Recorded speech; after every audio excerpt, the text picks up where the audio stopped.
My parents take me to court to get my heart and save my adoptive sister. The judge uses advanced technology to extract our memories. A jury of 100 people decides the verdict. If my parents win the case, my organs will go to them. They think I won't dare to show up for the trial, because they think I'm evil. However, everyone is overcome by tears when they see my memories, and the truth of what happened. I stepped up to the platform to stand on trial. On the large screen before me, comments flooded in real time. She's the first person brave enough to stand on trial. Criminals will only surrender in the face of irrefutable evidence. The show's about to begin. Before we started, the judge gave me one final warning. Defendant, are you aware of the trial process and understand its consequences? Are you sure you want to go through it? If I were found guilty on trial, I would be euthanized on the spot, and the ownership of my organs would go to my parents. Then, they would be able to use my heart to save Susie Jones. Over at the plaintiff's seat, my biological parents glared at me in disdain. They were so certain that they would win this trial. I couldn't understand why. I was their biological daughter, yet they had spent years tormenting me, loathing me, and hurting me. Now they even wanted to rip my heart from me. There were plenty of times when I suspected that Susie was their real daughter, not me. Right now, she was seated beside them, a mask and sunglasses covering her face so I couldn't see her expression. I closed my eyes and took a deep breath, then looked at the judge with determination. Let us begin. The judge turned to the plaintiff's bar. Plaintiffs, are you aware that the trial— Before he could finish, Mom interrupted shrilly. We are her parents. How could we possibly lose this case? Just hurry up and get this over with. Susie doesn't have time to waste. And so the trial started. The first charge was brought against the defendant: refusal to fulfill her familial obligations, neglecting her bedridden father, and selfishly indulging in a decadent lifestyle. On the screen, my mother wiped tears from her eyes as she described the details of the charge. Our family was not well off. My father worked tirelessly to put me through school and college, yet when he fell gravely ill, I refused to see him, using the excuse that I was busy with school.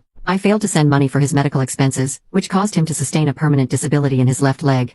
OMG, how cruel. Such an ungrateful brat. What a waste of education. The comments were brutal. The screen showed how my mother kept calling me, even bringing my disabled father to college to look for me, all to no avail. Even the judge frowned at that. On the plaintiff's side, my parents looked smug. I saw Susie lifting her chin slightly. I sat quietly on the defendant's chair as the staff swiftly attached the memory extraction device to my head. Electricity buzzed. I felt a sharp pain stabbing through my brain. I pursed my lips tightly, making no sound. A few seconds later, two large words appeared on the screen. Not guilty. The screen was flooded with question marks from the audience. How can she not be guilty? My mother lowered her head guiltily. My memories played across the screen. When I was 8, Susie came to live with us. She and I, along with her parents, had been in a car accident. Her parents had died on the spot. Her father was my father's best friend, so my father did not hesitate to adopt Susie into our family. My mother agreed readily. She'd always liked Susie. Ever since then, my life has become hell. Anything Susie liked, I had to give it to her, even if it were my textbooks and homework. I hadn't wanted to. The teacher will scold me, I protested. My father slapped me across the face. She just lost her parents. What's such a big deal about you giving up a notebook to her? Before our final exams that year, Susie took a liking to all the pens I owned. I refused to give them to her.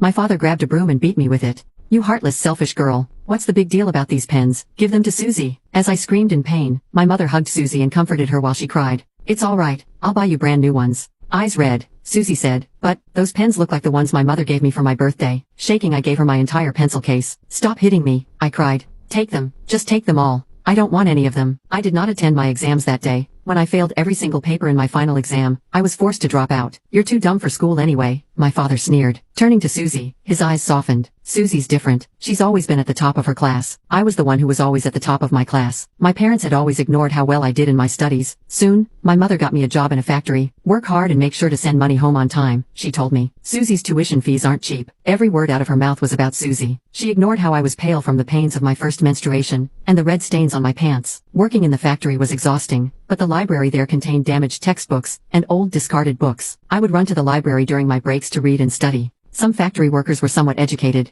and seeing that I was young and eager to learn, they were happy to tutor me. Some even tried to enroll me in a nearby high school. I sent the majority of my wages back home, squirreling away the rest, hoping to return to school one day. However, one day, I fell sick and was late to send the money. My parents stormed into the factory, shouting and beating me. My coworkers tried to stop them. In the chaos, my books fell to the ground, and the money I had hidden between the pages fell out. My father kicked me in the stomach. How dare you hide money from us? I'll kill you. My mother tore the books into shreds. You're studying. You're just trash. Yet you're still dreaming of school. I knelt on the ground, begging my mother to stop.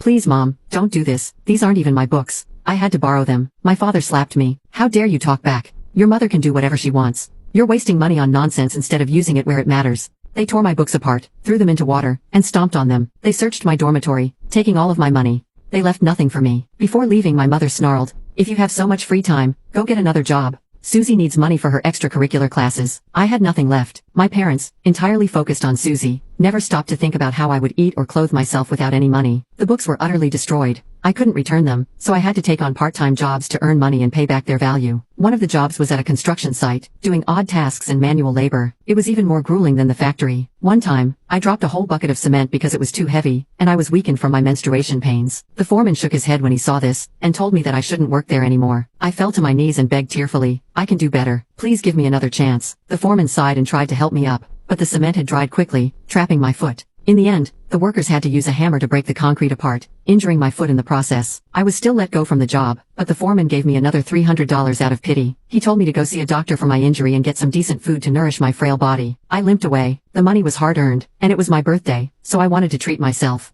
I went to a local pasta shop and ordered some pasta. Just then, my parents walked in with Susie. They had taken her out for a meal as usual, but they did not expect to see me there. My father was furious. "You hid money from us again, didn't you, you ungrateful brat?" My mother lunged at me, tearing at my hair as she wailed, "You're all grown up now, eating out while ignoring your parents' suffering." They were well dressed. Susie was even wearing a puffy skirt with a bow, looking like a little princess. I was sprawled on the floor, my hair disheveled, and wearing ill-fitting clothes that had seen better days. My shoes were worn and soaked with blood from the wound on my feet. Still, I clutched my plate tightly, eating as fast as I could. It was the best meal I'd ever had. For a brief moment, I could forget all my pain. I saw Susie covering her nose, turning her head away in disgust. Seeing this, my parents were even more angry. My mother grabbed my hand as my father wrenched the plate from me and upended it over my head. "Go on, eat your fill." They left with Susie. Before leaving, my mother searched my pockets and took all the money I had. I sat there, sauce dripping from my hair, staring blankly at their retreating backs. They looked like a family. The manager refused to take my money. They even tried to offer me another plate, but I shook my head and limped out of the restaurant. It had begun raining outside. On the screen, my silhouette slowly disappeared into the rain. The online tribunal was silent. My parents shifted subtly, avoiding the judge's gaze. Susie kept her head down, refusing to look at anyone.